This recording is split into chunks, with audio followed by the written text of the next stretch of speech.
So, einen schönen guten Abend. Lieber Herr Dr. Mittelsten Scheid, liebe Kolleginnen und Kollegen, liebe Gäste, ich freue mich, Sie heute im Namen der Bergischen Universität und der Schumpeter School of Business and Economics zur zweiten öffentlichen Vorlesung von Professor Bernd Schmitt im Rahmen seiner Mittelsten Scheid-Gastprofessur 2019 begrüßen zu dürfen. Diese Gastprofessur, angelegt auf 10 Jahre, alle 9 Fakultäten unserer Universität und das Rektorat dürfen jeweils einmal einen Gast einladen, für ein ganzes Semester dann jeweils, wird ermöglicht durch die großzügige Unterstützung von Herrn Dr. Jörg Mittelsten Scheid, heute auch anwesend. Er hat der Uni die dafür notwendigen Mittel anlässlich seines 80. Geburtstags im Jahr 2016 zur Verfügung gestellt. Dr. Mittelsten Scheid, ich freue mich sehr, Sie heute hier zu begrüßen.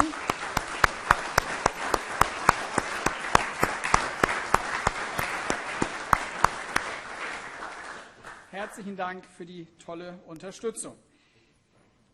Unseren Gastprofessor Bernd Schmitt habe ich bereits anlässlich seiner Antrittsvorlesung ausführlich vorgestellt. Ich will nur einige wenige Eckpunkte noch einmal wiederholen.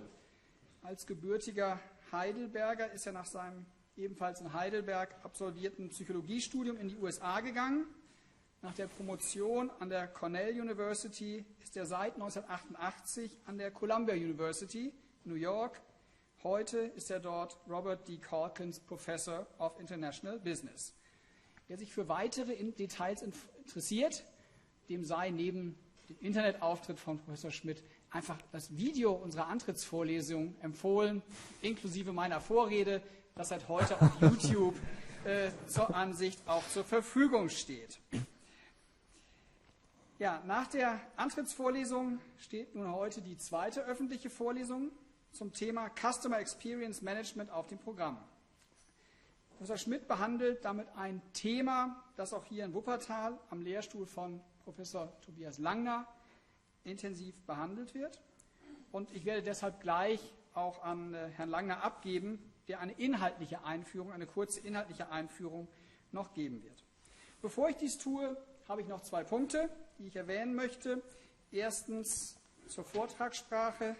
Wie angekündigt, wird Herr Schmitt heute in seiner Arbeitssprache, dem Englischen, vortragen. Scheuen Sie sich aber bitte nicht, beim anschließenden Get-Together ihn auch auf Deutsch anzusprechen. Er spricht es auch nach über 30 Jahren in den USA noch sehr gut und nahezu akzentfrei.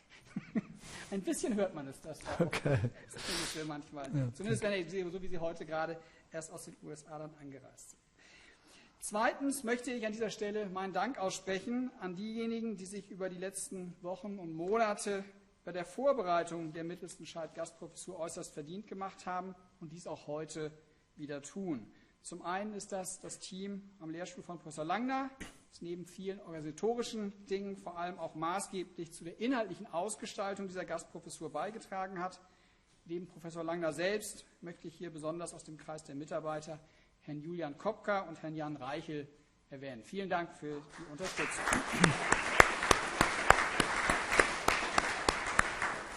Einen großen Anteil am wunderbaren Gelingen schon der Antrittsvorlesung, aber auch der heutigen Veranstaltung haben daneben auch unsere Fakultäts-Eventmanagerin, Frau Saskia Steiner mit ihrem Team, sowie die Mitarbeiterinnen und Mitarbeiter aus der Uni-Marketing, die uns auch umfassend unterstützen.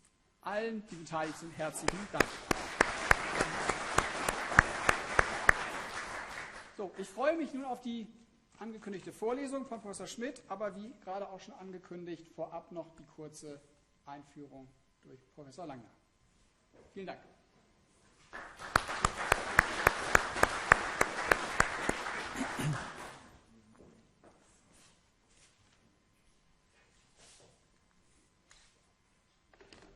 Spektabilität, lieber Herr Mittelsten Scheid, lieber Bernd, sehr geehrte Gäste, liebe Studierende, ich freue mich, dass ich heute den Vortrag von Herrn Schmitt einleiten darf, weil es ein Thema ist, was nicht selbstverständlich ist. Es ist ein Thema, mit dem sich die Wirtschaftswissenschaften ganz lange Zeit ganz schwer getan haben.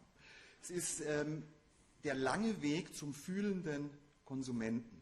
Sie kennen das noch aus Ihren Vorlesungen. Unsere Studierenden heute wissen, dass es neben der Ratio eben auch noch was anderes gibt. Und dieses andere hat sehr, sehr lange gedauert, bis wir das in der Forschung überhaupt berücksichtigt haben, bis wir das entsprechend gewürdigt haben. Wir haben bei uns am Lehrstuhl mal in Vorbereitung des heutigen Tages die Publikationen ausgezählt, die einen Emotionsbezug im Marketing haben. Und da sehen wir, 1776 gab es natürlich noch kein Marketing, aber das, was damals stattgefunden hat, hat die Vorprägung für das spätere Marketing gelegt. Und bis in die 90er Jahre herein gab es quasi kaum oder gar keine Emotionsforschung. So richtig losgegangen ist das eigentlich erst in den 2000er Jahren und in den heutigen Jahren ist die Emotion eine Selbstverständlichkeit. Das Bild der Marketing-Lehrbücher war weit bis in die 80er Jahre rein geprägt von einem rationalen Konsumentenbild. Es war geprägt von einem Bild, was Adam Smith vorbereitet hat, was Adam Ferguson oder Bernhard Mandeville vorbereitet haben. Und das wurde im Marketing wie selbstverständlich übernommen. Und die Marketing-Lehrbücher der damaligen Zeit, die haben sich im Wesentlichen auch darauf konzentriert, Dinge zu definieren und Dinge zu strukturieren. Man hat also dem Studierenden an die Hand gegeben, was gibt es da für Instrumente im Marketing. Man hat ihm aber nicht gesagt, wie man diese Instrumente einsetzt. Und Bücher und Publikationen, wie beispielsweise heute fast in Vergessenheit geraten von Hundhausen, betonen dann eben auch, dass der Konsument rational entscheidet. Und weil er rational entscheidet, muss Werbung primär informieren. Das war das Bild, was wir bis in die 80er Jahre in den Marketing-Lehrbüchern hatten. Das Ganze wurde, und das ist interessant, in Deutschland wachgerüttelt. Was passiert ist, dass in den 60er Jahren, Ende der 60er Jahre, das erstmals ein Marketing-Lehrstuhl in Deutschland tatsächlich den Namen Marketing-Lehrstuhl getragen hat. Vorher waren das Absatzlehrstühle. Das war der Lehrstuhl von Professor Meffert in Münster. Und fast zeitgleich wurde Werner Gröber-Riel berufen in Saarbrücken 1969. Und der hat damals schon Emotionsforschung betrieben. Der hat nämlich gesagt, ein Großteil der Entscheidungen fällt gar nicht rational. Ein Großteil der Entscheidungen fallen wir spontan und emotionsgetrieben.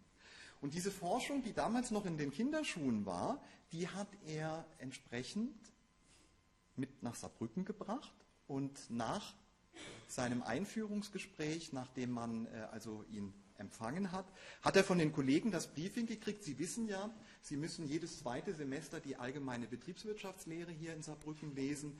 Und wenn Sie die lesen, dann lesen Sie die bitte nach der herrschenden Lehre. Denn das ist die richtige Lehre. Und das, was Sie mit den Emotionen da machen, das können Sie ja gerne in der Forschung machen, aber bitte nicht in den Vorlesungen. Und das war der Start seiner Emotionsforschung. Man sagt in den späteren Jahren, dass genau dieses Briefing an Gröber-Riel ihn noch stärker motiviert hat, in diese Emotionsforschung hineinzugehen. Und ich möchte nur eine Sache mal herauspicken, und damals war Deutschland die Wiege der Emotionsforschung nicht nur in Deutschland, sondern in Europa und auch in der Welt waren wir, was das Thema Emotionen angeht, ganz weit vorne. Und Gröber-Riel hat stückweise 75, 76, dann in seinem Lehrbuch 79 das bekannte Hoba-Experiment publiziert. Und Hoba-Experiment, das hieß deshalb Hoba-Experiment, weil er gesagt hat, ich kann eine x-beliebige Marke nehmen, die keinerlei Bedeutung hat, und die kann ich mit Emotionen so aufladen, dass Menschen mit dieser Marke starke Emotionen verbinden. Und dann hat er diesen Namen Hoba genommen, der wirklich keinerlei Sinnhaftigkeit hat, und hat ihn durch Bilder, wie Sie hier sehen, mit der jungen Dame, die dem damaligen Schönheitsideal voll und ganz entsprochen hat, aufgeladen. Und am Ende der Experimentalreihe haben die Probanden ähnliche Emotionen empfunden, die sie vorher eigentlich nur gezeigt hatten, wenn sie diese junge Dame betrachtet hatten. Und damit war die Grundlage der Emotionsforschung, wie wir sie heute auch kennen, der experimentellen Emotionsforschung eigentlich gelegt. Das Interessante waren dann in den 80er Jahren und auch in den 90er Jahren noch sehr erbittert geführte Diskussionen. Man hat Gröber-Riel dann beispielsweise entgegnet, naja, noch nie in der Geschichte der Menschheit ist eine Emotion verkauft worden. Menschen kaufen Produkte und Menschen kaufen Nutzen. Oder sein Kollege in Saarbrücken, der sehr viel für die Handelsforschung getan hat, Professor Bruno Tietz, der hat in seinen Vorlesungen immer wieder den geflügelten Satz geäußert: Das größte Erlebnis für den Konsumenten ist immer noch der Preis und alles andere ist Schnickschnack. Die Emotionsforschung hat sich am Anfang alles andere als leicht getan und wir sehen das dann auch in der Kurve der Publikationen. Es hat praktisch keine Rolle gespielt, das Stichwort Emotion in der Marketingforschung. Und so richtig ging das los dann in den 90er Jahren und da kommen dann auch die ersten Publikationen von Herrn Schmitt, die einen ganz starken Impact bis heute haben. Und salonfähig wurden die nicht rationalen Prozesse damals durch den Nobelpreis, der an Daniel Kahnemann gegangen ist. Damals hat man explizit einen Forscher gewürdigt, der eben nicht rationale Prozesse in die Ökonomie eingeführt hat, der eben Prozesse thematisiert hat, die man rational gar nicht erklären kann.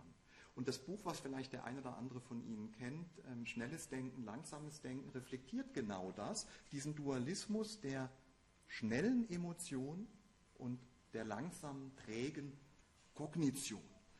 Und in diese Zeit, 2002 hinein, kurz davor, hat Bernd Schmitt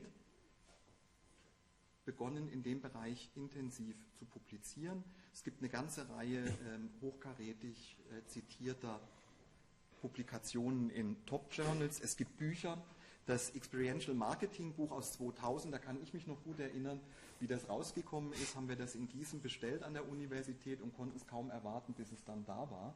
Und damals waren die Bestellprozesse noch sehr, sehr langsam, sodass wir mit einem deutlichen Zeitverzug erst lesen konnten. Und einen ganz starken Impact hat dann die Publikation 2009 von Bernd Schmitt genommen im Journal of Marketing, die auch einen bedeutenden Teil des heutigen Abends mit Sicherheit bestimmen wird. Und das ist die Publikation, wo dann auch eine Skala vorgestellt wird, um das Customer Experience Management eben auch gezielt zu betreiben. Das war die kurze Einführung zum Thema. Ich finde es immer wieder schön zu sehen, noch zu den Zeiten, wo ich studiert habe, war die Emotion ein Wort, was nur wenige Professoren in den Mund genommen haben. Und wir wissen heute, dass die Emotion einen bedeutenden Einfluss hat als die Ratio. Und insofern, lieber Bernd, freue ich mich ganz besonders, dass wir heute deinem Vortrag beiwohnen dürfen. Well, it's great to be back.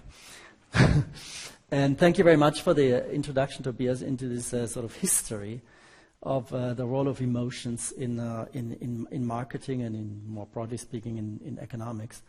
I'll give the talk again in English. You can ask questions in German at the end. It's just my working language. I've been living in the United States for 30 years, and I've always published in English. So it's this is just how how I give presentations. It's interesting what you said, Tobias, that nowadays it's all about emotions rather than rationality. Because last time I gave a presentation about the future of experience, and I know some of you were here, and the future of experience, I was arguing, has a lot to do with robots. Now, you could say, well, maybe a new age of rationality is coming, right? Because if you think about it, when you're programming a system, there's no emotion in the programming itself. But interestingly enough, when we focus on robots, what we do is we make them more and more emotional. For example, in service settings, right, they're not only supposed to give us information, but they're supposed to be in the future also some salespeople that interact with us. So there is even the emotional component there. So certainly humans seem to care a lot about emotions, about emotional impact. And if we look at humans not as a homo economicus, but also as mostly being driven by emotions, then what is really, really critical is experiences, because experiences are creating a lot of these emotions. You, of course, know that happens in your personal life when you are going, for example, to a wedding, or when you're going on a vacation, or when you're getting into a fight, right? I mean, there's a lot of emotions involved. But also, when it comes to communicating and marketing, there's also messaging that we seem to like that have to do with emotions, and they are creating experiences then for customers. And of course, it's not only advertising and communications. It's any other element that you're putting in front of customers that can create an experience.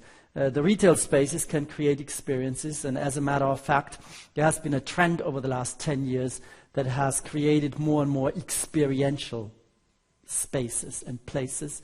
In fact, some people argue that the future of retail will not be selling in the retail environment, but it will be more about creating some sort of showroom environment.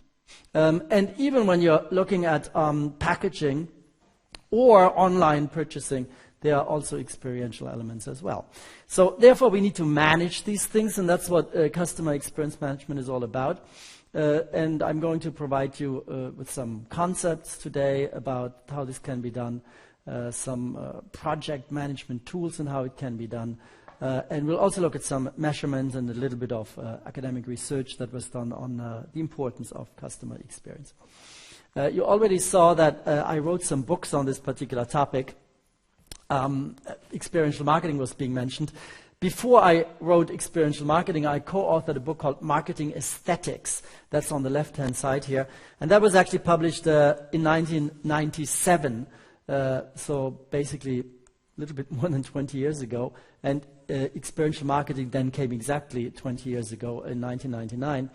And the difference between the two books is, in Marketing Aesthetics, I really focused with my co-author on sensory experiences. The idea to create a sensory appeal, an aesthetic. And this aesthetic may be created in advertising, where it is the sort of image that we just saw from this experiment by Professor Kroeber-Riel. It can also be the aesthetics in a retail store, obviously. And nowadays, it would also be the aesthetics, the look and feel that you have, for example, on your mobile devices or when you're going on a website to do online shopping. But of course, it's not only about the sensory elements of the experience. There are many other aspects as well, and that's what I dealt with in experiential marketing. There's not only sense, but there's also feel, think, act, and relate. That's the subtitle of the book, and how to get customers to really sense, feel, think, act, and relate to products and brands. And then afterwards, 5 years later, I wrote a book called Customer Experience Management, which is sort of a project management framework for doing this. These books are in all sorts of languages.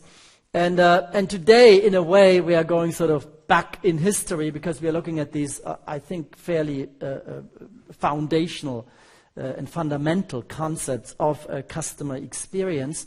I'll give you examples on companies that use these sorts of concepts. Last time, in a way, we looked into the future. I will also do this at the very, very end again, but very briefly only. But here we are really looking at the principles, if you will, of customer experience management. So let me get started with a definition. This is a more academic definition that was from the article that Tobias, Professor Langner, just mentioned. It was an article published in the Journal of Marketing. The Journal of Marketing is one of the premier marketing journals. It's been a quite influential article. It's cited a lot. And in that article, we define brand experience as follows. It says here, subjective internal consumer responses, sensations, feelings, and cognitions. And they are, as well as behavioral responses, so something overt as well that you can observe in the form of behavior. But what is important that these things are evoked. Okay, so they are triggered by brand-related stimuli. And brand-related stimuli, it says here, are part of the brand's design and identity. So identity is basically names and logos and things like that. But then there's also packaging, there's communications, there's environments. Nowadays, of course, under communications, social media would play a key role. If we look into the future, well, certain technologies will play a key role in terms of defining the brand. So that is the definition of brand experience, and that's the sort of thinking that we will put in our heads for the next hour when we are looking at the various concepts of experience management. And this is kind of in contrast, and you already heard this in the introduction just now by Professor Langner. This is very much in contrast to traditional marketing, because traditional marketing cares about functional features and benefits, right? And looks at the consumer and the customer as a rational decision maker. The focus is also very, very much on purchase. How do you get a rational decision maker to buy? Well, by focusing on functional features and benefits and providing a superior product, a quality product. And then in terms of the understanding of the customer, there is, of course, marketing research, and that is very, very much viewed as a science because the customer is very, very rational. Now, I should say that there's absolutely nothing wrong with this, by the way, and it is actually not a bad perspective from, if you take the firm's perspective, right, because you don't want to just create fluff for customers. I mean, you want to have a quality product. In fact, to test your new product and new product development with consumers that are very knowledgeable and very picky, experts, let's say, is a good idea. And, well, they're probably looking at this in a very rational way. So there's nothing wrong here. But what I'm arguing is that there's also a complementary point of view, not a opposite view that replaces everything, but a complementary point of view that is also necessary. And that's what I called in this book in 1999, experiential marketing. And that term is nowadays everywhere. It's being used a lot in our field, in marketing, this idea of focusing on the customer experience and not just focusing on the product and product quality. Also, when you focus on the customer experience, you take the customer's point of view. When you're focusing on functional features and benefits, you in a way take the firm's point of view. And both are important, right? In the development phase, you probably want to look at the product as such, but then when you're selling it, when you're communicating it to consumers, you also need to take the customer's or consumer's perspective. The focus is also not just on purchase, not on getting people to buy something, but also on consumption. That's actually a very critical idea in all of experience management.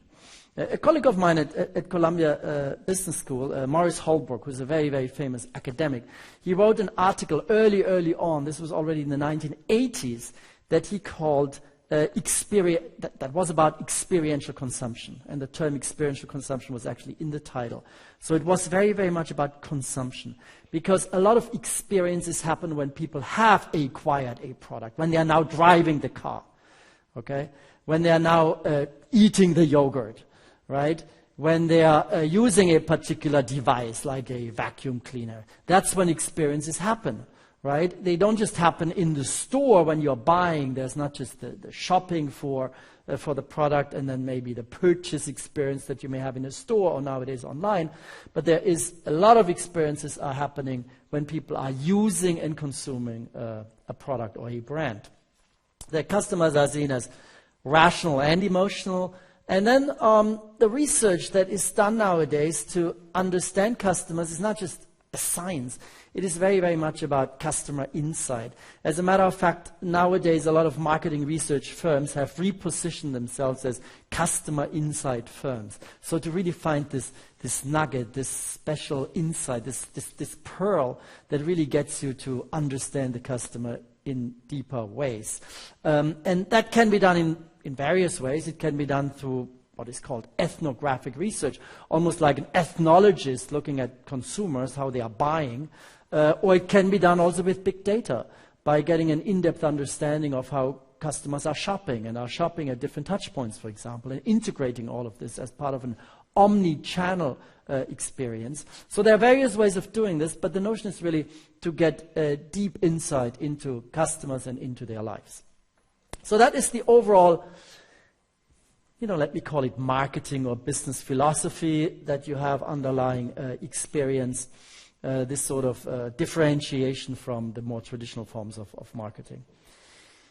I will now go through some of the key questions that relate to experience. First of all, we'll take a look at some companies that are known for doing this well, some classics. Then I'll take a look at some research that I have done as well as others on whether experience makes a difference, some empirical proof that it is a viable concept. We'll then take a look at different types of experiences along this notion that I already alluded to, the sense, feel, think, act, and relate. And then we'll look at a sort of customer experience management framework. And the key idea there will be the idea of an experiential platform, similar to a positioning that one can have for a product or brand. And then at the end, I'll talk about lifestyle experiences, because that's where it is right now. A lot of brands are no longer just selling you products in a particular area. The whole idea is to provide a total solution. Or in the consumer business, it is about a lifestyle. Think about, for example, clothing brands. Luxury brands are a very, very good example, right? They don't just sell anymore the product, but they have, let's say, a piece of clothing, but there's always also the handbags with it, and maybe even the flower shop, and maybe even the chocolates when you're thinking of Armani.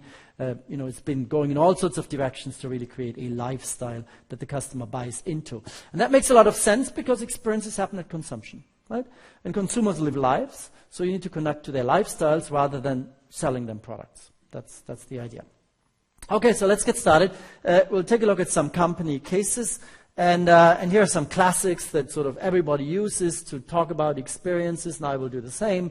And one of them is Apple. I think we can go relatively fast there. There's no question that this company has entirely revamped, rethought what used to be called the consumer electronics business. They have done this in various ways, by providing products that look entirely different. They don't look like these engineered products anymore. They look like lifestyle products, as a matter of fact. Then there was also a whole campaign around this, the Think Different campaign, when Steve Jobs came back in 1997 after the company had been in trouble. This, by the way, is the old Apple logo, rainbow colors. Very experiential, you could say. But then, of course, very soon they launched the iPod. Look at this ad. This was a revolutionary ad at the time because it really just showed visuals in line with what we heard about Professor Kröberil's argument here in Germany. Very, very much just visuals rather than providing text and the functional and rational arguments. Ultimately came the Apple Store. At the time, a very, very controversial decision. Everybody was saying, what are they doing now? They're going into real estate. Apple felt that when they go through more traditional channels, they cannot create an experience because these channels were way too rationally and functionally focused. And this is really ultimately due to Steve Jobs' leadership. And it is nowadays continuing with the current CEO, Mr. Cook. So that is Apple, and I think we all know it. But there's also, of course, a competitor, and that is Samsung. And Samsung has, you could argue, over the last 15, 20 years, basically done what Apple was doing too. Now, they had some quality products in the early times. They had to also fix up their brand and the design of the brand, especially relative to Sony. That was sort of their key competitor there. And then ultimately they decided, and this has been going on for about 7, 8 years now, experience at the center of their marketing. I wrote a case on it, on Samsung and the Samsung experience as part of the Columbia Business School case series. And we'll take a look now at an advertisement that sort of illustrates how Samsung tries to differentiate itself from Apple. Okay? Because for a few years now, and this is an ad from 3-4 years ago, they have been taking on Apple in terms of saying, well, we do things slightly differently. So this is a very funny ad. It shows some people waiting in front of the Apple store, and then the Samsung users are coming along. Hey, they're saying this phone's going to be like a precious jewel. Ooh, I love that. The headphone jack is going to be on the bottom. I heard the connector is all digital. What does that even mean? Who knows? I'm psyched. All I'm saying is that they should have a priority line for people who've waited 5 times. I heard you have to have an adapter to use the dock on the new one. Yeah, but they make the coolest adapters. Welcome back. Guess that Galaxy S3 didn't work out. No, I love the GS3. It's extremely awesome. I'm just saving a spot in line for someone. That's not cool. Yeah, man. This year, we're finally getting everything that we didn't get last year. Yeah. The big screen. True 4G. Yep. What is that? Hey, what'd you just do? Oh, I just set my playlist. Like touching phones? Yep. Simple as that. It's the Galaxy S3. Hey! Hey, Mom, Dad. Oh, thanks for holding our spot. Hey, man. Oh, hey. How's it going? Saved you a spot. I moved on. But you're not going to miss all this? I got the Samsung GS3 now. Is that a Samsung? That's a new Samsung. It is. It's pretty cool. But I kind of like it. This one's 4G. Yeah, we've had that for a while. This one's got a big screen. This one has a bigger one. And we can share videos instantly. You can watch a video while you're sending an email. Well, we're going to get that for sure. Maybe not this time, but the next time, right? Okay, so basically they're saying, you know, Apple, all this coolness and this ritualistic behavior of waiting in front of the store for the next minor innovation is just silly. It's outdated. It's, well, the parents still do this, you know, the older generation, the hippie generation, basically, right, that are by now 50, 60 years old. But if you really want to be edgy, and if you want to have an edgy experience, you'd rather go with Samsung. So I'm showing you this not to say Samsung is the way to go. You know, they've had problems with that Galaxy. But just to make the point that experience now has reached the point where different companies are competing on the basis of experience, right? My experience is not like your experience. My experience is better than your experience. You have certain customers that want this experience. We have different customers and they want another experience. So that's where the game is now. It's no longer just, functionality or rationality versus experience. No, it is about experiential differentiation that is now happening in the marketplace. And we see this also with another classic with coffee. Sure, Starbucks, like Apple, has revamped the electronics business. Starbucks has revamped the coffee business. They taught us a language. This is how people order their coffee nowadays. They used to just say, I want the coffee black or with milk or with sugar, but nowadays we're all very, very picky in how we have our coffee. That is largely due to Starbucks. They drove up the price point because of all of this. And sometimes you get these funny things like at this particular Starbucks place in Bethesda, which is a very wealthy neighborhood in Washington, D.C., where somebody spent $148 for some special Starbucks coffee. Mobile payments are part of this. So it's a modern way of drinking your coffee. But of course, nowadays, hipster places are coming and they are outdoing Starbucks. I mean, if you are a young consumer, you don't go to Starbucks. This is your global chain that is no longer the latest thing. Similar to what Samsung was trying to say about Apple, we see also in the coffee market. So the differentiation now is tremendous when it comes to coffee. Right? I mean, if you are going to the hipster places, you basically sit there and you watch the coffee drip, like for 10, 15 minutes until it is your perfect coffee. It's roasted in the backyard and things like that, right? So there's a lot of dynamics going on, and they have a lot to do with creating new experiences. So there's a lot of competition between different types of experience that are being created for customers. And that's why we need to manage this, and that's why we need concepts for managing this, and that's what I will get to in a moment. But before we do this, one last example. The Mini, when it was launched, the new Mini, really, by BMW, was also very much showcased in the press as an experiential product that looks at you, that looks friendly. The websites were all about experiences. The auto shows were hanging the car upside down. The magazine was really a lifestyle magazine. It was not a car magazine. It was not talking about the engine and the airbags. It was talking about, cool cities and things like that. So you have several companies for years banking on experience management. I could mention numerous other ones. Just pay attention, following this lecture, how the word experience, or in German it's Erlebnis, is being used. It's used all the time. It's become a business buzzword, a marketing buzzword over the last few years. And it wasn't like this when I first wrote these books. Okay, but it's really become a major idea nowadays in business and in marketing. Before we get to the concepts, though, very, very quickly, I'd like to go through a little bit of research. Does experience really make a difference? I've done some rather practical research with a communication firm, and there we looked at, for example, whether people, because you market a product in an experiential way, you communicate it in an experiential way, you advertise experientially, whether you get higher levels of awareness. And yes, you do. In this one study, we looked at lots of different ads, and the experiential ads are seen as, at every point of exposure. GRP is a measure of exposure, gross rating points. At every single one, you get higher levels of ad awareness. Now, what are experiential ads? Well, experiential ads are the ones that are not just focusing on the product. You know those traditional ads, right? There's a product that comes in as a hero, it has particular features, it has a better quality, and that's it. In an experiential ad, you would much more focus on the consumer, the experience that the consumer has. You would bring in some of the lifestyle, some of the setting in which this consumption is happening. So experience was defined in a particular way in the study, and when you're looking at these ads, you code them for experiential content rather than rational content, then you get this particular graph that I'm showing you here. On the right-hand side, you have, again, ads. You also have stores and you have websites.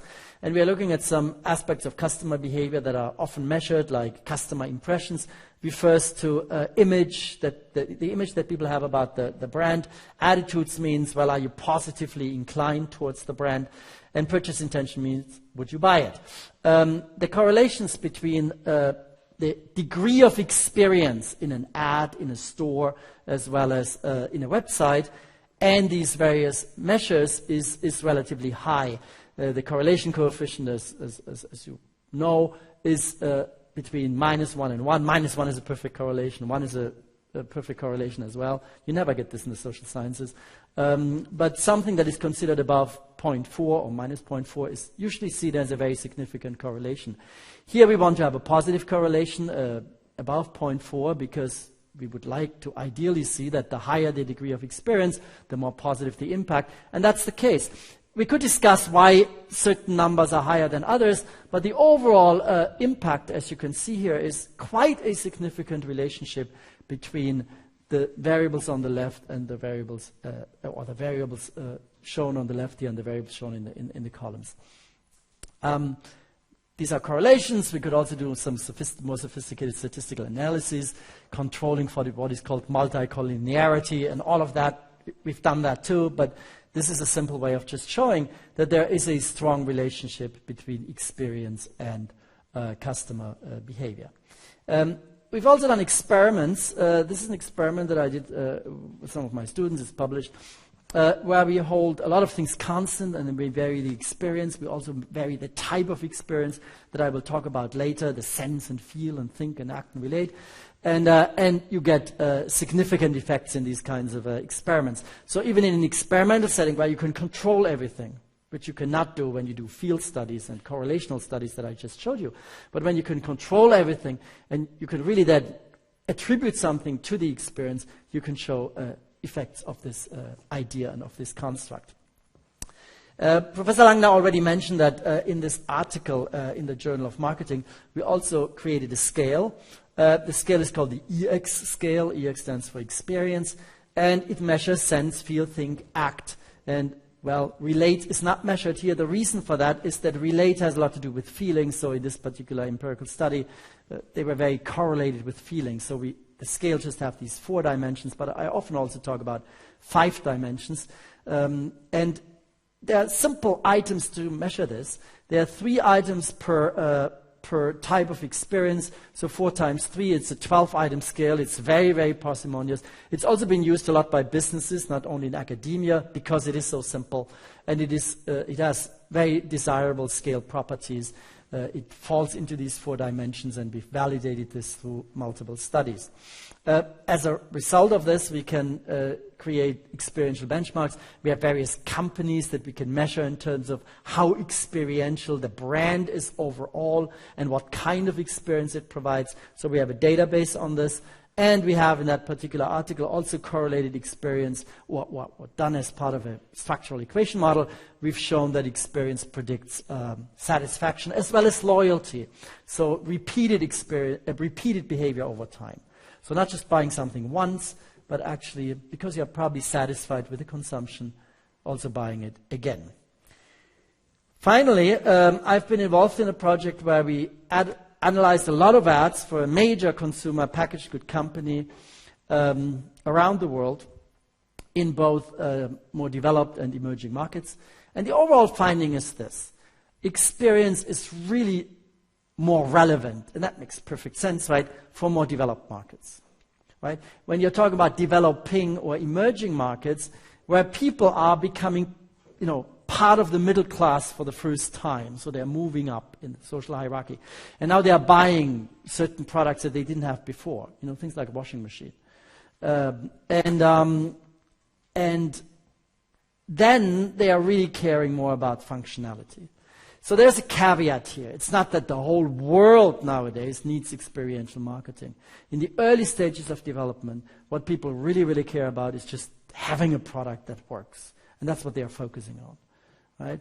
But then when they are replacing that product, for example, with another brand, and as they are becoming further, if you will, established in the middle class, and they suddenly want to further move up, okay, then you really get experiential marketing coming in a major way. So we did this here in a big data set, and you see the countries that we have from emerging markets, and you see also the countries displayed from developed markets. We had lots of ads that we analyzed, and the finding is basically that functionality and experience differs globally depending on which market you're looking at. Okay, so much about research. And more academic research, if you will, although I picked some studies that I believe are also really relevant for businesses and for business decisions. But now I'd like to move on to talking about some concepts that can be used to understand experiences. And these concepts are, or they were in the books that I showed you earlier, so they've been around for a while now. They've been sort of validated by other researchers as well. They've been used by companies. I've done a lot of consulting on experience. I'll show you some examples of that as well. And we'll get started with types of experiences. Why are we starting with types of experiences? Because, it's not just create an experience, but you need a little bit more guidance when you're embarking on customer experience management. And one good way to look at it is like, well, what kind of experience should you provide? This has been addressed in various ways. There are all sorts of categorization schemes of experiences. Some people talk about entertaining experiences or transformational experiences.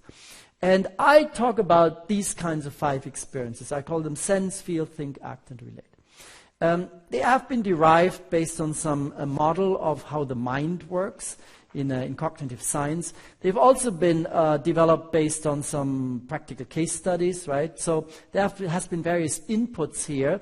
But the idea is that at a very, very broad level, we can either create an experience that is sensory in nature, so we want to make our product look appealing, attractive, beautiful, right?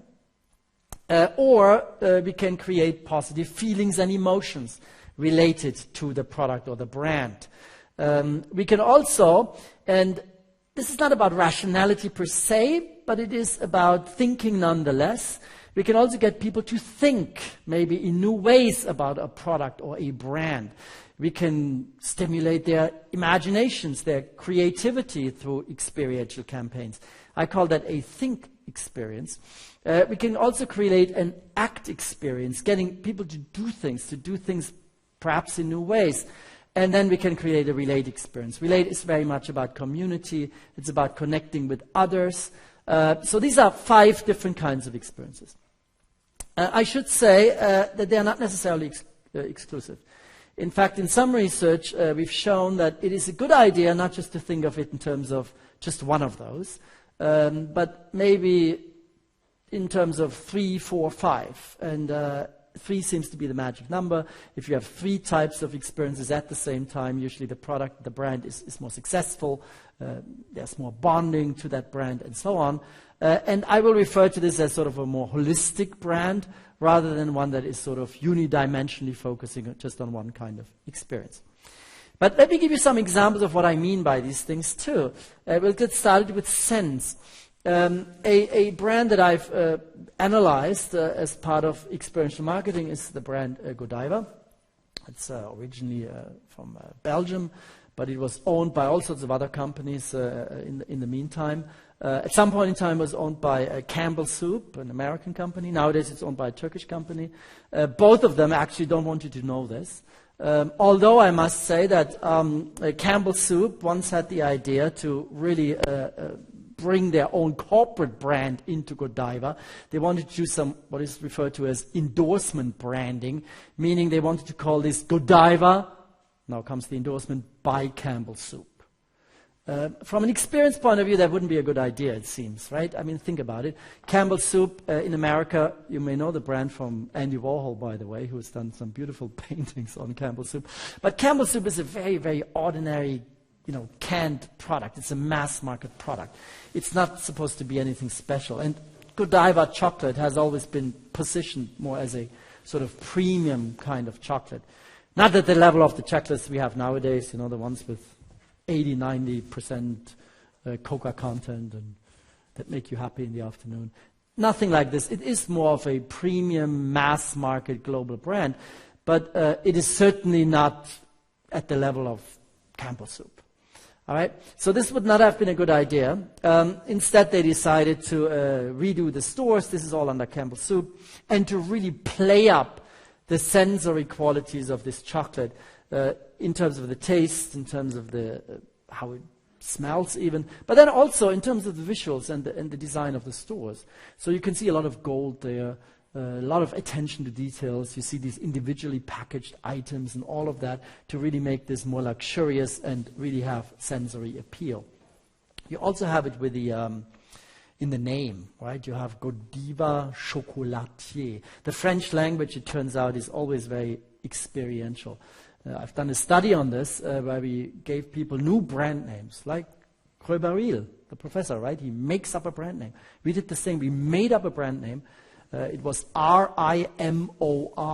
Now, when you pronounce this in French, you call it Rimor. When you pronounce it in American English, you call it Reimer. And we told people, okay, Rimor is a new perfume, and Reimer is a new perfume. You can guess which one did better. People preferred Rimor compared to Reimer. We also said, well, there's a new screwdriver, and it's either called Rimor or it's called Reimer. And I think you can guess the result. People preferred the Reimer screwdriver to the Rimor screwdriver. In fact, some people wrote down in the open-ended responses, a Rimor screwdriver would probably break.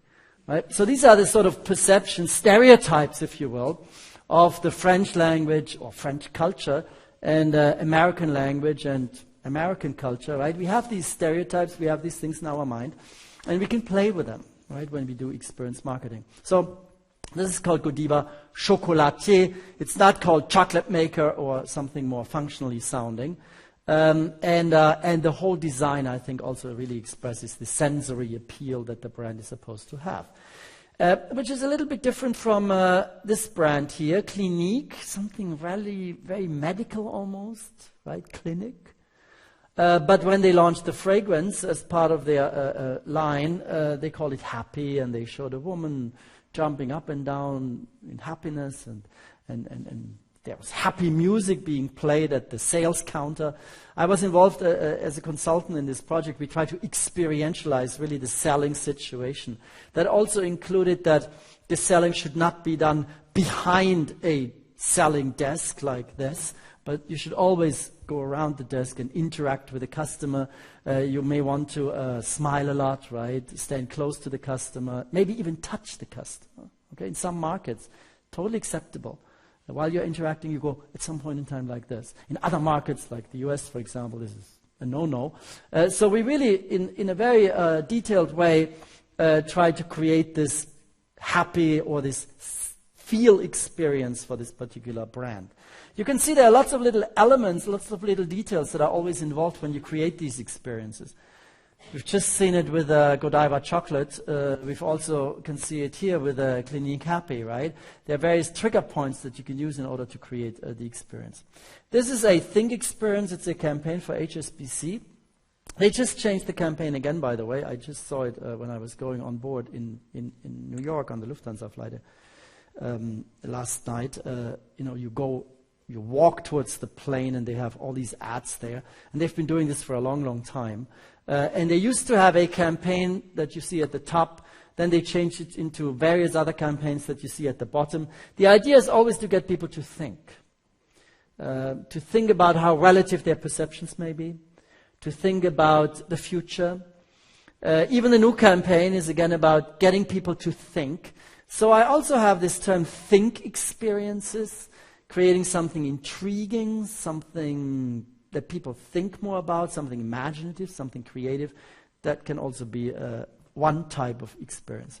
Then there is the act experience. Nike, the American brand, is a good example of this. It's all about action in their retail stores. They have a new one now in New York. This is, by the way, the old one that I had in my original book, Experiential Marketing. But it's always about doing things. They have basketball courts. They use the swoosh, which is their logo, in very dynamic ways, so to create an act experience. And then finally, there is also the idea of a relate experience, relating in this case to the next generation. This is a campaign by Patrick Philippe. All right, so there's sense, feel, think, act, and relate. We can also put them together, as I already said, and then we'll get, well, let's say a holistic experience. This is a brand called Lush. They have handmade cosmetics, for example, soaps, as well as other cosmetic products.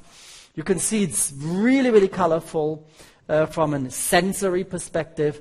It also creates a very, very good feeling because the ingredients are environmentally friendly and vegan, some of those even. It gets you to think because it has very, very unusual things such as a champagne bath thing, so you drop it into the bathtub and it fizzles like a glass of champagne.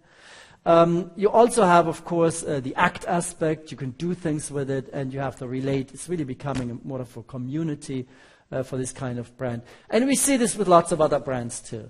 In the United States, there's a supermarket brand called Whole Foods. It has a strong community around it.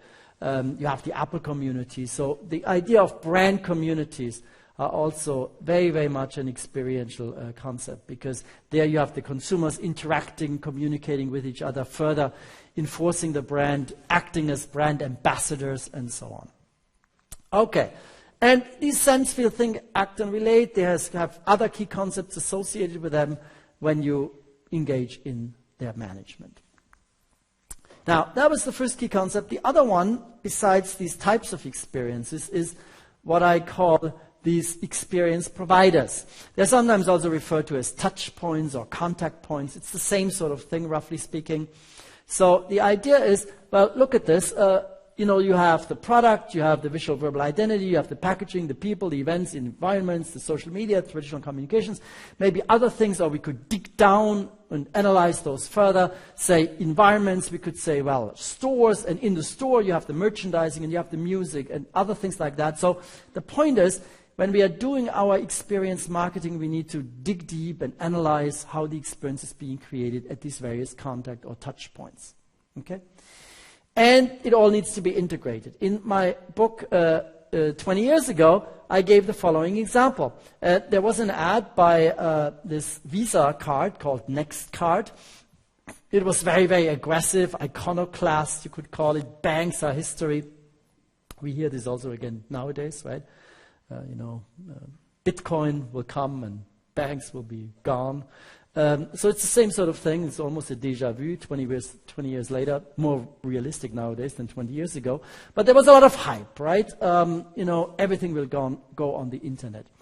And this credit card by Visa capitalized on it. The advertising guys came up with a very edgy, aggressive ad. And the web designers did this. Well, pretty usual, boring banking for credit cards, right? So the key idea about the touch points is they need to be integrated. And this is very, very much a standard marketing idea by now, but it is coming from experiential marketing, right? In order to have an experience, you need to make sure that at every touch point, at every contact point, you're creating this type of experience, right? Otherwise, people will be confused. Otherwise, the brand will be seen as discoordinated, right? And so this is an important aspect of experience management as well. And taking these two concepts, the experience providers and the SEM stands for types of experiences, you can have a matrix and there are various strategic issues on how you manage the experience. For example, should you really create a holistic one or not? Or should you spend your resources also on just perfecting one type of experience? That's this arrow that you see on the left-hand side going down. Should you broaden the experience into a holistic one, or should you maybe just think of it in terms of focusing it on one particular experience? In terms of the experience providers, well, should you really do it everywhere? Should you enrich it in everything, or should you simplify it in certain things? Should you connect it? Well, I just argued most of the time it's a good idea, but sometimes you have customers, different customers in different channels, right? So there may be, taking luxury, there may be some customers that are still go to the store, and they only go to the store, and they never buy luxury online, right? And there may be other customers, they only buy online. So maybe they also fall into different demographic segments, let's say by age, right? And as a result, you may want to create slightly different experiences. Maybe a sense of a more contemporary, fast-moving luxury online, and maybe something that is more exquisite and status-oriented when it comes to the stores. So it's not always the case that you have to coordinate everything. But you have to think about it strategically on whether you coordinate or whether you don't.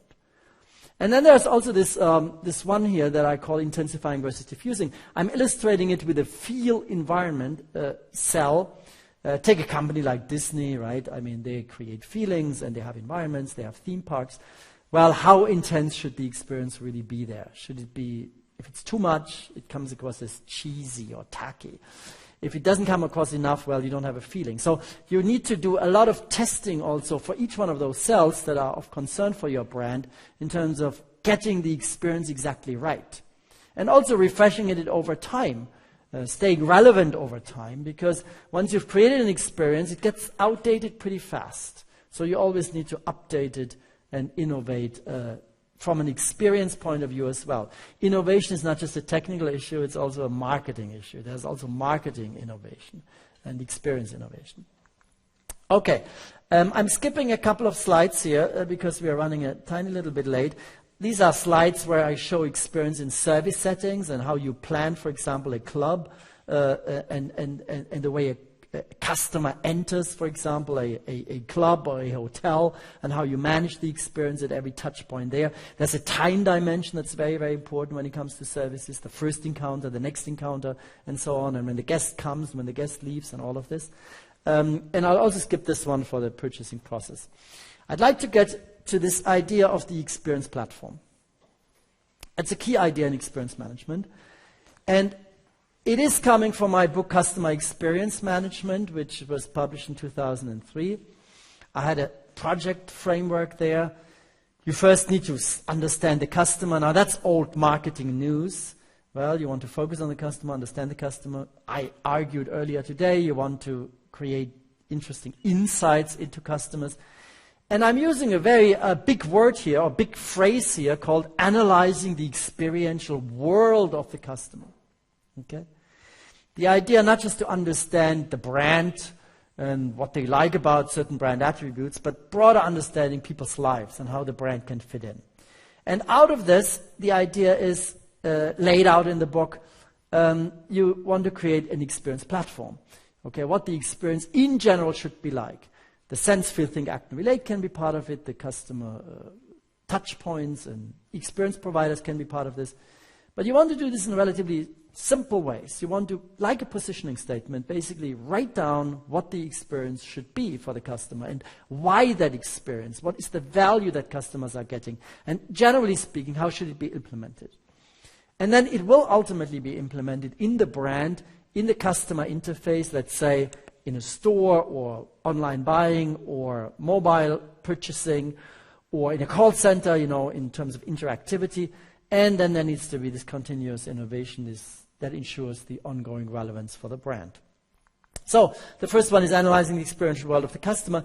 As I said, it's not just about the brand. It's broadly speaking ultimately about the sociocultural context that the consumer faces. Or if you have a B2B brand, it's about, well, what are the broader business issues that a company faces? And in between there, you have the consumption situation or usage situation, and you have the product category and so on. But the notion is to look as broad as possible. I did some consulting for Procter & Gamble, and they are very, very much focused on brands, and they're doing a great job with their brands. And they always look at the understanding of the brands. But the project that I engaged them with, or they engaged me with, I should say, was very, very much about understanding more broadly how consumers nowadays feel. How do they feel about, well, using detergents? How do they feel about using cosmetic products? Because there are all these kinds of product categories. What are sort of new ideas, new values that are important for customers? And this is all about, well, the sociocultural context, right?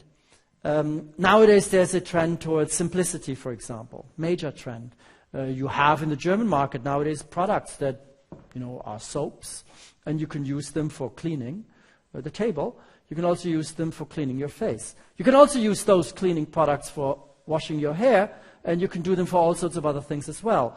And it is liked by certain consumers, right? This idea, why do we really need a shampoo and a washing thing and for all sorts of purposes, right? I mean, can't we just have one thing? It can even be used as a detergent. Right? So this is one trend, sociocultural trend, call it simplicity.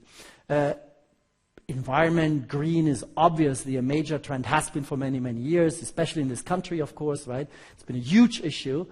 So that is a part of the sociocultural environment.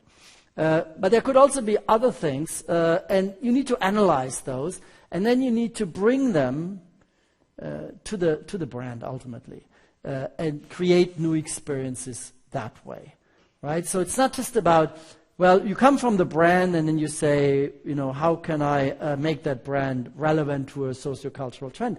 No, you come from the customer in terms of how they want to live their life and their lifestyles nowadays, and what does this mean for a particular brand? So I call this technique sort of funneling rather than laddering. There's a technique, marketing people will recognize it. Laddering, you start with a brand, and what is the underlying motivation of the brand? Why do people buy that brand? It's a series of why questions. Why? So you start with the brand and you go up, Well, I suggest start at the top, understand the big trends that are going on in the environment, and go down, right? And then make those trends relevant for a brand. That's the way of thinking from an experience point of view. This was done for a multiple sclerosis medication. Multiple sclerosis is a horrible disease, still is, but through pharmaceutical products nowadays, I think it's much better for the patients. But there are some side effects for these products. And so we looked at the overall life of an MS patient in terms of how they look at their lives and how the brand could play a role in their lives. So that's very, very much this idea of the life of the patient, the socio-cultural context that influences what you ultimately have as a brand. This is the platform. What is it? Why is it? How is it? Various questions that you ask when you formulate the overall experiential platform. Here's an example of a project that I did in Korea. Korea is an amazing market for cosmetics, as well as for skincare in general and plastic surgery. It's considered a lead market in the world, as a matter of fact. And this company is at the center of it. It's called Amore Pacific. They launched a flagship brand under their corporate name called Amore Pacific. They have numerous other brands too, but they wanted a flagship brand, and they wanted to create an experience for it. The experience that was ultimately created, and I was working with them when they launched the brand in Korea and in the United States, was this idea of energy or energizing. The key target customer for them is the woman that you see at the top there. That's the image that they are using internally to communicate who the customer is. They call her the YPC, the Young Professional Cosmopolitan Woman, YPC. And this YPC, we did studies, focus groups, as well as ethnographic studies and also more quantitative studies. The YPC struggles in her life with getting balance. Okay, what that means is, on the one hand, the YPC, she's young, she's professional, she's cosmopolitan, she lives in a major city, she has lots of opportunities in careers and so on, more than ever for women in history, as a matter of fact, when it comes to professional development. So everything's exciting, right? On the other hand, well, there are still a lot of role expectations to women in terms of balancing their life, also their private life and their professional life with other aspects of their life. When they live in major cities, well, there's a lot of stress associated with it too. So these YPCs in our studies often felt they're pulled in different directions and they don't have this balance. Okay, so the brand is now being positioned as providing that balance. And also, the YPCs feel that energy is taken out of them, so they have to refuel themselves, have to bring the energy back again. Look at yoga nowadays, right? People do yoga and meditation in order to find this balance, right? And indeed, we found that these YPC target customers, they go to yoga sessions and other things. And they also believe really in Eastern medicine, and they believe in Eastern healing techniques, and anything coming from Asia is good. All right, so we position this brand very, very much around this idea of energy and balance, and we put ingredients in there that are associated with it, like green tea and ginseng, and we price the whole thing a few $100s, and people are happy. That's how marketing goes, right? Do these products do a lot? No, most cosmetic products don't do that much, but you can nonetheless create a good experience for customers. You're selling dreams in this business, very, very much. Okay, so this is a platform of energy and balance when it comes to marketing cosmetic products. The idea of creating a platform I've been involved with other companies too. This is a Volkswagen brand, as you know, Skoda. There the idea was a real car for real people. The buzzword nowadays would be authentic, right? It's an authentic car, it's not showy, it's just for everyday life. There was a project done around this idea of creating room for life, okay? Vodafone, we did a platform around time. Pernod Ricard, I did not do this platform, but I do a lot of training for the executives of Pernod Ricard. It's a French company in the liquor business. They own brands like Absolut Vodka and Chivas Regal and Havana Club and so on, and many, many others. And they have this idea of convivialité.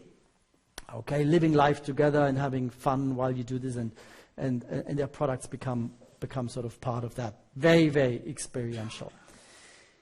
You ultimately implement the experience, as I said, in the brand, in the customer interface, and through innovation. This needs to be done with that platform in mind. Here's an unusual example from Japan. This is a product that helps you to understand the emotions of your dog. It's called the Baulingual. And it's a dog translator, basically. And I met the people when I was at an experience panel, a discussion in Tokyo. And then they introduced the brand soon in the United States, and I was involved in this.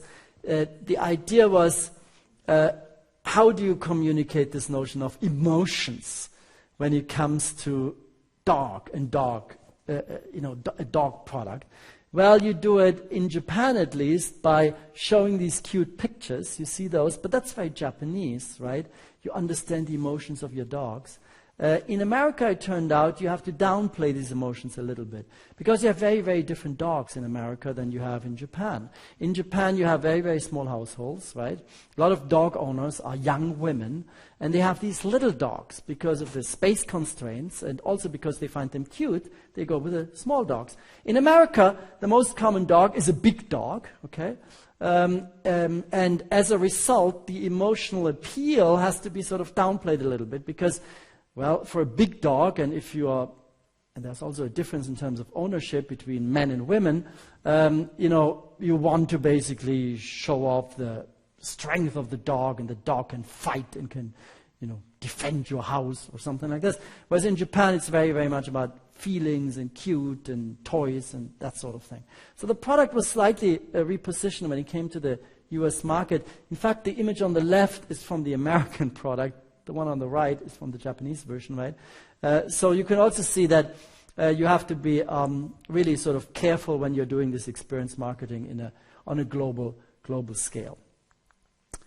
I've done some work for a call center company called Teleperformance. They wanted to upgrade their business because many call centers are bad environments. So this was an employee project to create a better experience for the employees.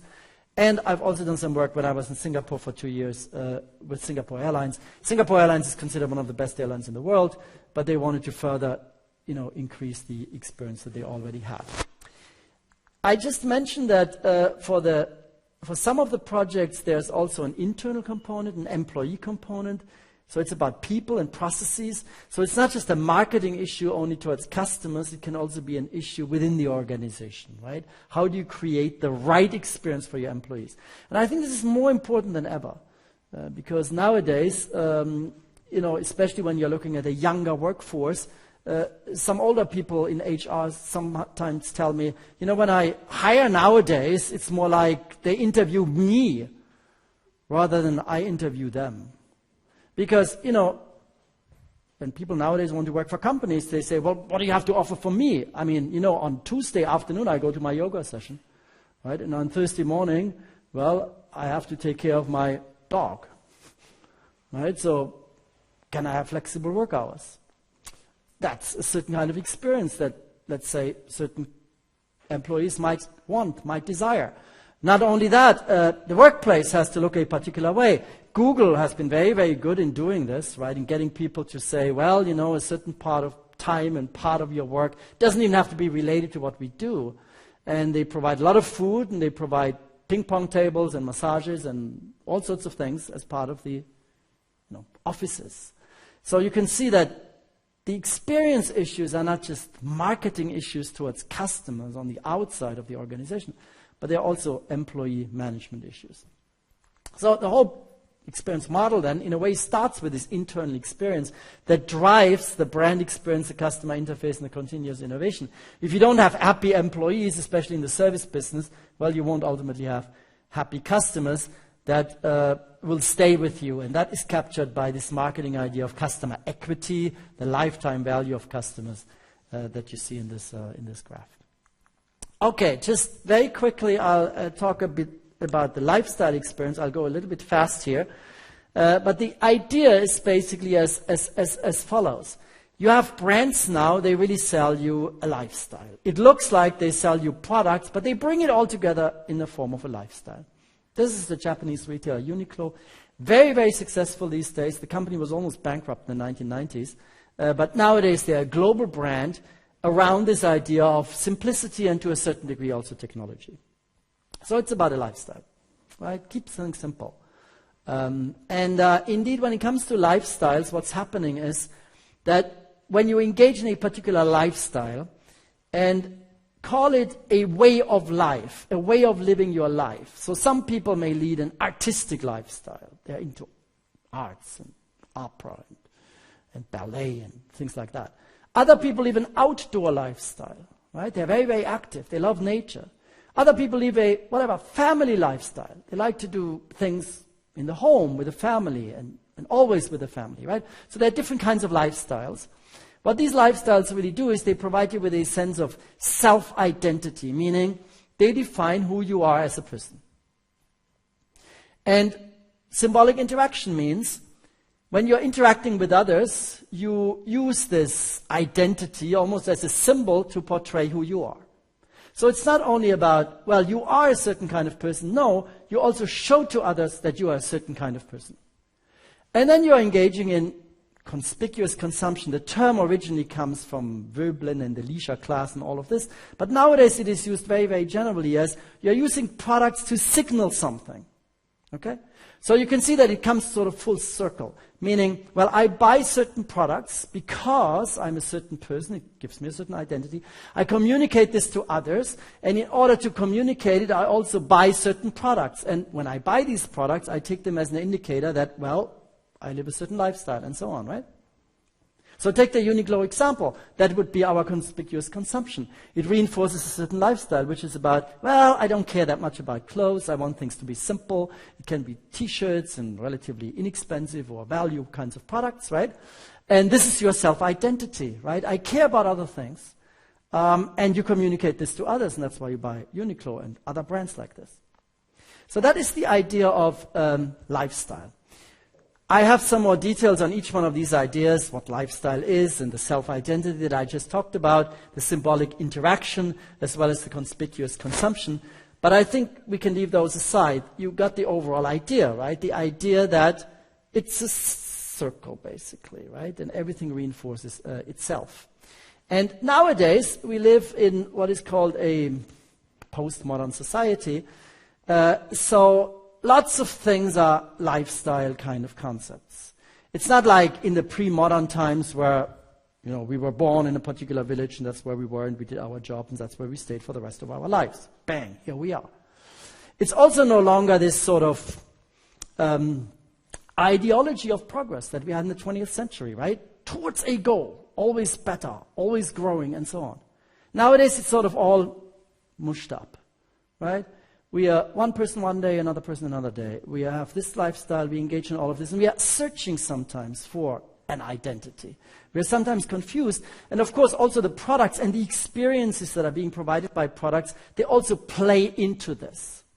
Now this makes it very, very hard for companies, because, the idea of a brand that is fixed and will always be fixed and will always be successful if it stays to its core is being questioned in a sort of post-modern world, in a post-modern society.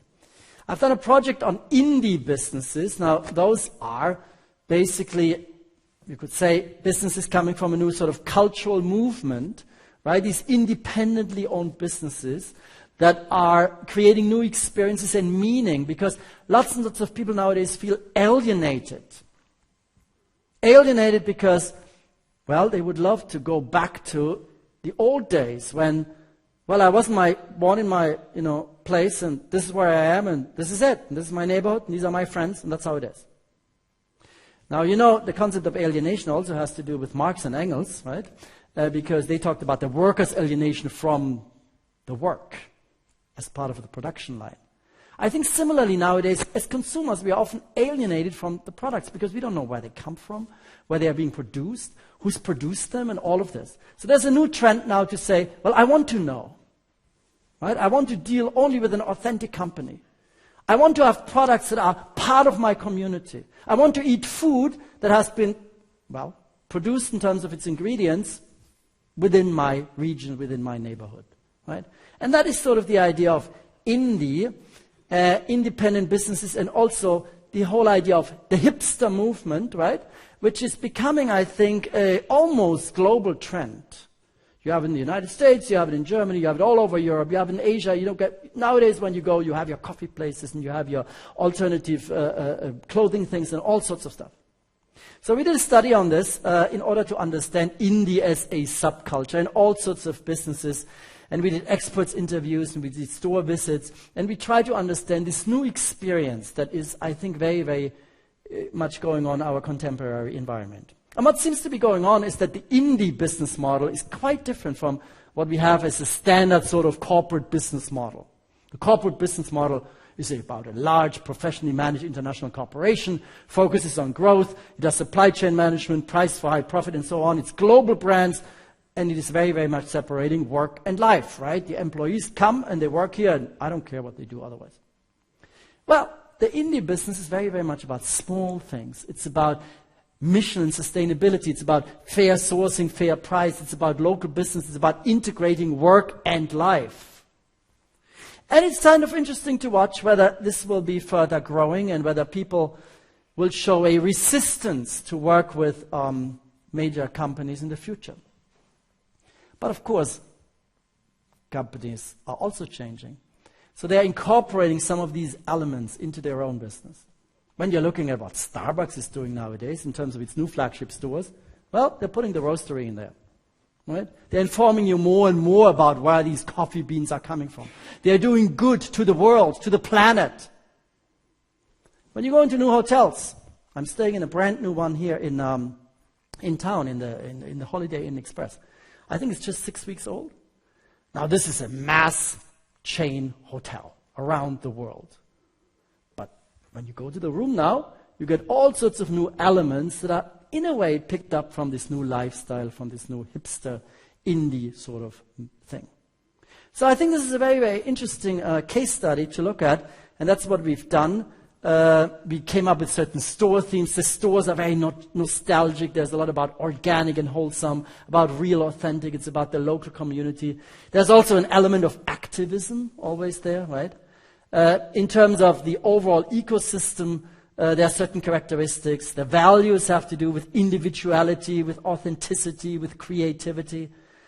And the whole hipster worldview, you could say, hipster being the customers of indie businesses, is about, well, anti-mainstream, about alternative consumption, about community, about, in a way, also, well, forever living the life of a student. I call it prolonged adolescence. Right? And it's about truthful identity. So, our answers to these key questions, well, as you saw, I hope I convinced you that lots of companies are using nowadays customer experience management. There's some classics that can serve as benchmarks. I hope I also showed you some data that experience can really make a difference in terms of retail, in terms of communications and so on. The types of experiences that I feel are very, very important in terms of strategizing about experience marketing is sense, feel, think, act, and relate.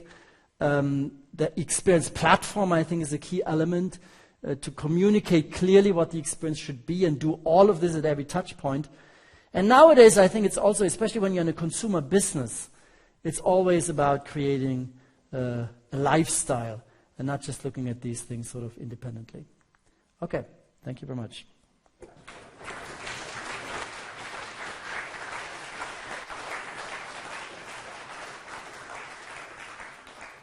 So it is 7:30, but I think we have time for a few questions.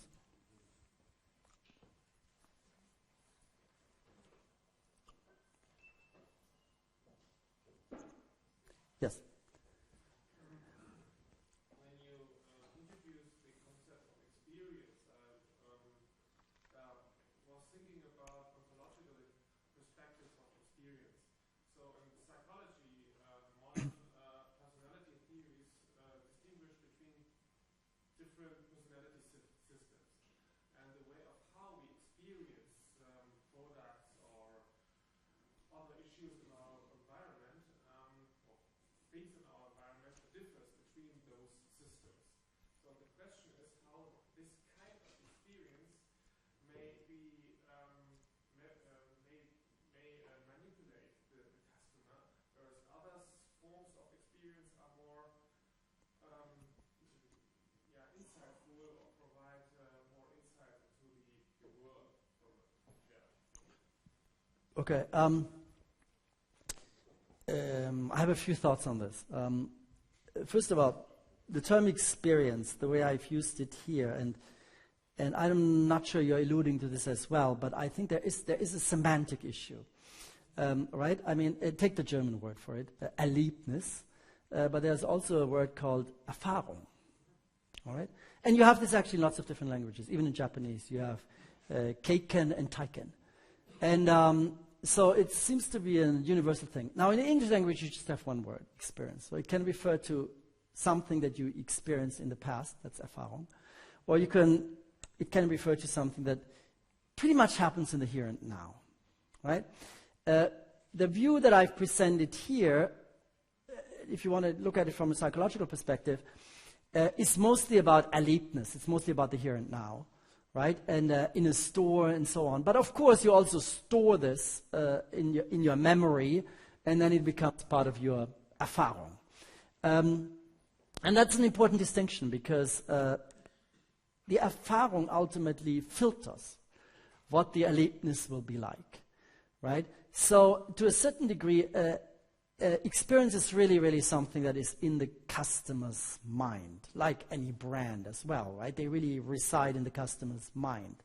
And as managers, we need to make sure that we get the right things into the mind, both in terms of the Erlebnis that we are creating and in terms of the Erfahrung that ultimately results from it, okay?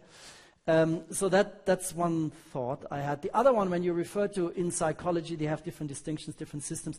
Do you mean like system 1, system 2, that sort of thing?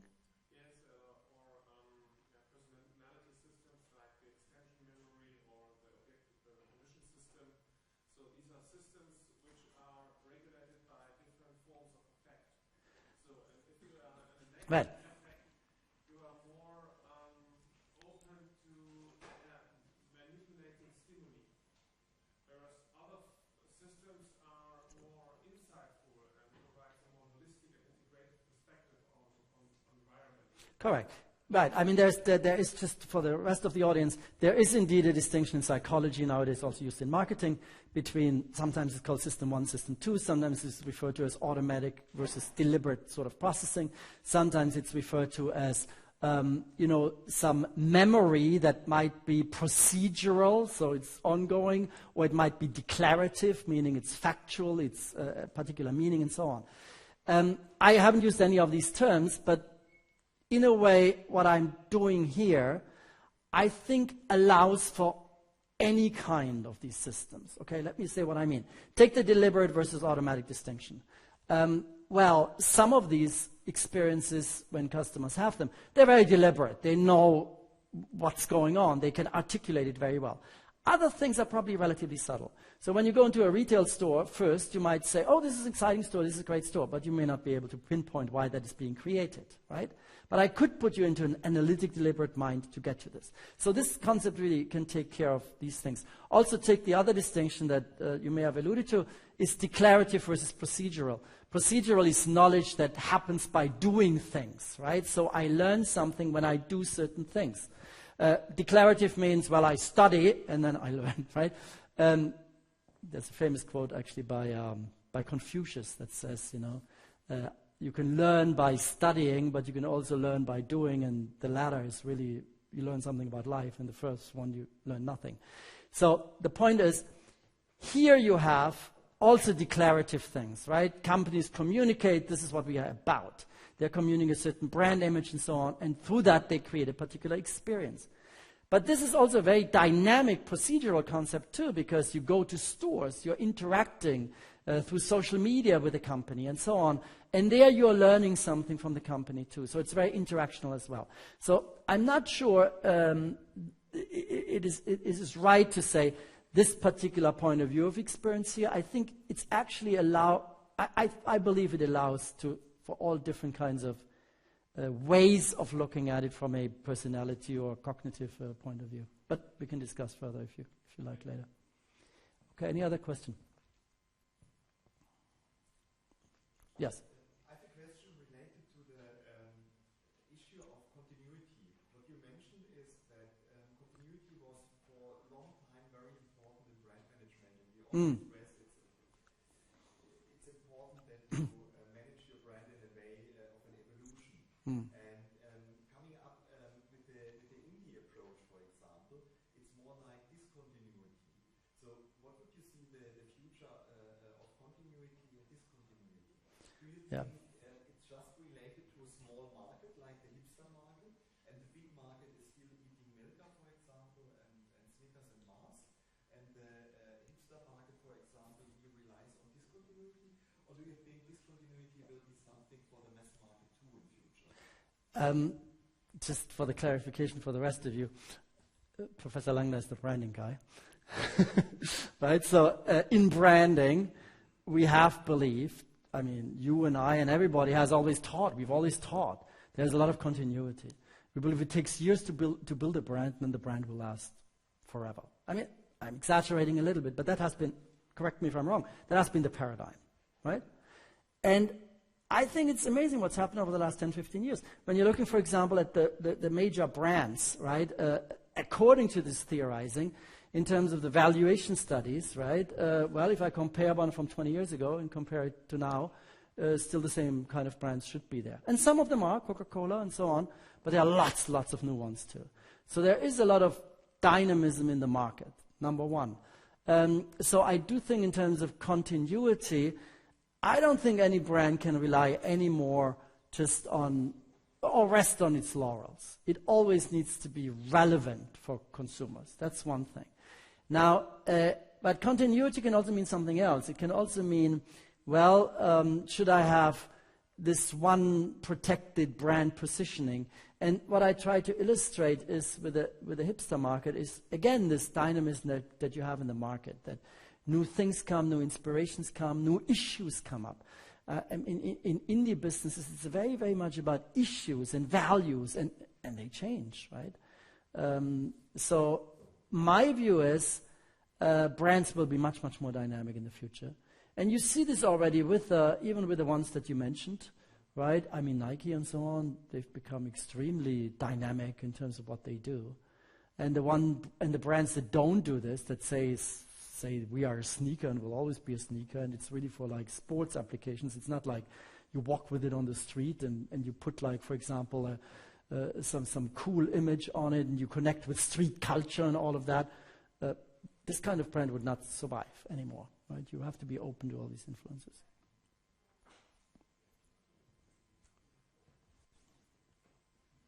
Any other questions? Yes.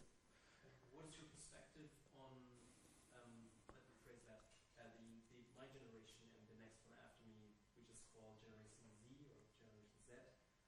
You always mention that they are more interviewing the employer than the other way around. Yeah. And how do you think about experiences from an internal branding point of view, looking in the future, especially for those kind of generations coming up?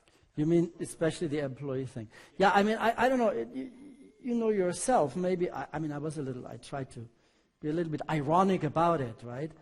But there is definitely this notion that I'm not just working anymore. There's not this differentiation anymore. Here is work and here is life. It's one thing. It's been captured for a while by this notion of work-life balance, but balance still assumes somewhat they're separate domains.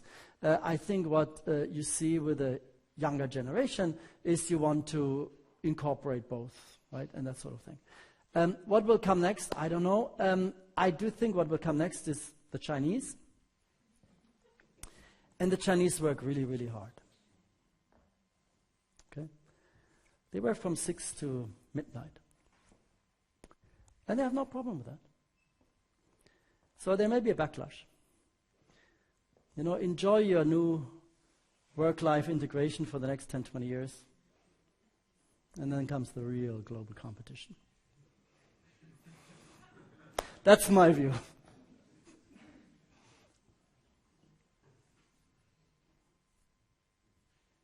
Any other questions, please?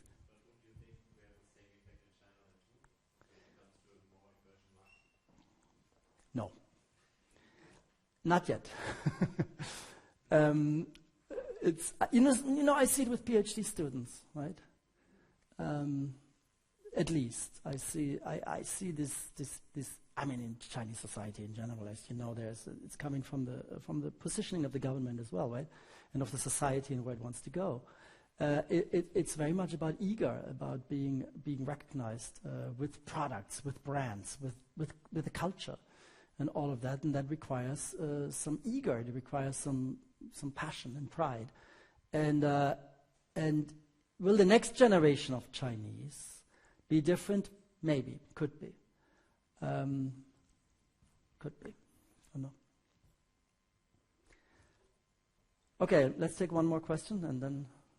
You talked about your consulting projects with many brands, and probably you will have some workshops with these brands and derive the customer experiences for these brands. But as you told, due to phenomena like electronic adaptation, for example, people adapt very, very quickly to such experiences. So the company has to continuously find new experiences, right. Develop the experience. And what are the approaches to do this? Well, there are indeed different kinds of experiences. Some are more pleasure-oriented. I think that's what you said, right? Others are more meaning-oriented. In fact, I'll be giving a lecture tomorrow in the brand seminar where I will talk a lot about customer happiness. And in the customer happiness literature, which is a relatively recent literature, there's this distinction between the hedonism and the more value, meaning-driven approach to happiness. And I think that relates to it. Well, if you follow the pleasure route, you always have to create new pleasures. Okay, that's what the Greek philosophers were already saying. So you always have to create new pleasures for hedonism, right? So what that means for companies is you always have to do new stuff. What that means is new flavors, right?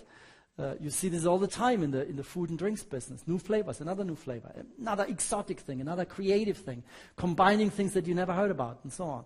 So you need to be constantly in touch with the buzz of the market. So from a management point of view, you really need to understand the markets and how fast they are changing. You need to have your trend scouts and all of that. So that's one way of doing the experience. Another one would be to do the more lasting things, the more meaningful things, and then you don't have to do as much, but you really need to understand your customer and what their values are and what the values of your brands are. You need to be authentic about it. You need to watch out that you're not doing anything that insults those values. And we've seen that too with some companies, right? They have been positioned as green or nice to certain groups, and suddenly there's a scandal coming, right? Because when you are looking at how they are treating their customers or certain customer groups, or what they are actually doing in terms of their environmental impact, it's not aligned with those values. So it requires slightly different kinds of management, different kind of management focus if you're positioning the brand or the experience more around pleasure or more around some deeper meaning. More on that in that lecture tomorrow. Okay, thank you. Thank you very much.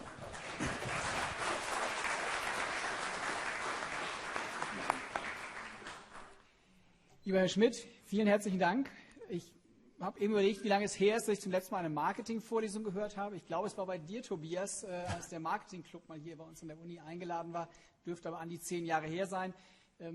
Hat mir sehr gut gefallen. Ich bin Rechnungswesen-Professor, ja, insofern bin ich oft im Marketing. Hat mir sehr gut gefallen. Viele neue Einsichten. Ich habe auch schon überlegt, wie wir unsere Learning Experience an der Uni vielleicht noch etwas intensiver vermarkten können, als wir das bis jetzt gemacht haben. Ja, meine Damen und Herren, ich möchte Sie jetzt herzlich einladen, noch ein bisschen hier zu bleiben. Wir haben draußen einen kleinen Imbiss. Da gibt es nicht nur ein paar Häppchen zu essen, sondern es gibt eben auch die Gelegenheit, sich eben mit unserem Gastprofessor Bernd Schmitt ins Gespräch zu begeben. Aber ansonsten natürlich aber auch mit den Kollegen hier aus unserer Fakultät. Die Marketingkollegen sind fast vollzählig. Hier auch unser Wirtschaftspsychologe Stefan Diestel, seit kurzem hier in der Fakultät, ist auch heute hier. Wir haben ja, Bernd Schmitt ist ja selber auch Psychologe. Insofern, es gibt viele Gelegenheiten, hier noch ein bisschen zu netzwerken, und dazu möchte ich Sie herzlich einladen. Schön, dass Sie hier waren. Vielen Dank. Tschüss.